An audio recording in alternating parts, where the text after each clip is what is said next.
To our school librarians, they are a little bit of unsung heroes. And if you know much about going into our schools, they're often the hub of activity for our schools. And they touch every student and have the capacity to impact the whole school. They do that through programs, collaborations with teachers, events that they hold in their locations, and we just want to thank them for all of the work that they do.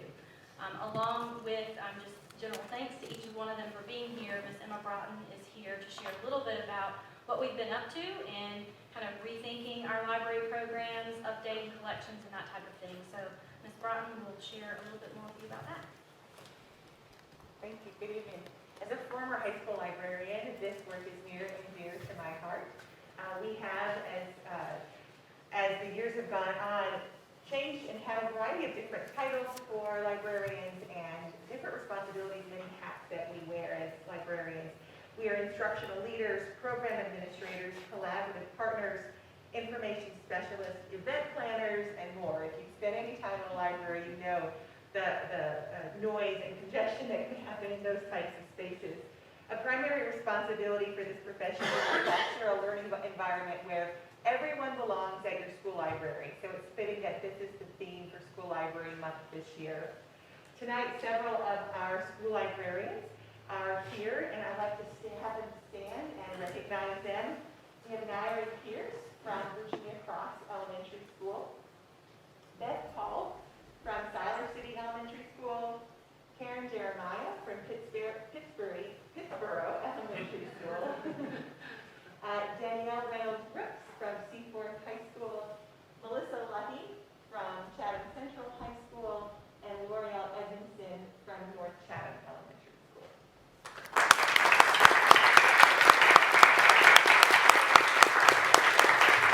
So over the course of a year, a school librarian is challenged to do many things in their space. These things that I'll share with you tonight, these 5, are provided by the state as part of our librarian evaluation instrument. They are demonstrating leadership every day in their school building. I'm happy to share with you that 2 of our educators, teachers of the year this year were school librarians in Chatham County. Now, they aren't able to move on to the state for recognition in that way, but it's pretty awesome to know that we have 2 distinguished educators from our library cohort. We also know that librarians build learning environments to meet the instructional needs of diverse populations of students. So these spaces are intended for all students, all subjects, all interests. So on the left on this slide, you can see an example of these efforts as we've launched our new Ebook Collection this year to provide inclusiveness and representation for all of our students. Librarians also are implementing 21st century library programs where you will often see students in the library with books, but also their Chromebooks, VR kits, STEM resources, and more to engage students in learning. They're also demonstrating knowledge of learners and learning. You can see here a great example of our collaboration between Jordan Matthews High School and Pittsboro Elementary School. A librarian here advocating for books that she knows that her student will be reading and will be checking out from her space. And then finally, librarians also reflect on their practice. There's evidence of their passion and commitment. It's apparent in the supports they've developed, especially over the last 2 years. We saw librarians pivot and offer curbside programming and checkout for their students. We also have the bookmobile that runs during the summer in Siler City to support our students at that time as well. But over the last 2 years, we've all had some hard work to do to improve our programs, our services, and our accessibility. We have had 2 new school libraries open with our new schools. That's a big endeavor as you think about that space and the collection of materials and resources that go along with it. We also have librarians who are hosting book fairs as well to bring that library book or that bookstore experience into the library for our students. We've just wrapped up our Young Author Celebration as well, where we believe that every student can be a writer, an author, and so every day we have workshop activities for grades K through 12. And then we also have them a part of our digital learning academy. Since they are instructional leaders, we want them to be able to collaborate with their curriculum coaches and teachers at their school building. So that's been a great program for us this year. I've already mentioned the launch of our Ebook Collection for students.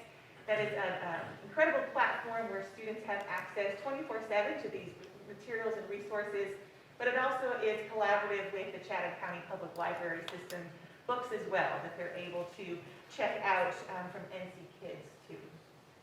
Dr. Moran mentioned our collection development work that we've been doing.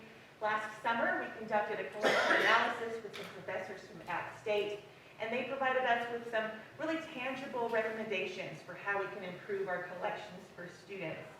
So part of that work has included developing a collection development statement that I hope that you'll see is aligned with our professional standards for the library, but it also aligns with the work that we're doing here in Chatham County Schools. We've also spent some time this year updating our processes for parental reconsideration of collection materials.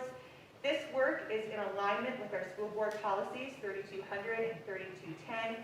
We've been working with our librarians, with our school principals, to help support them if they receive any requests from parents.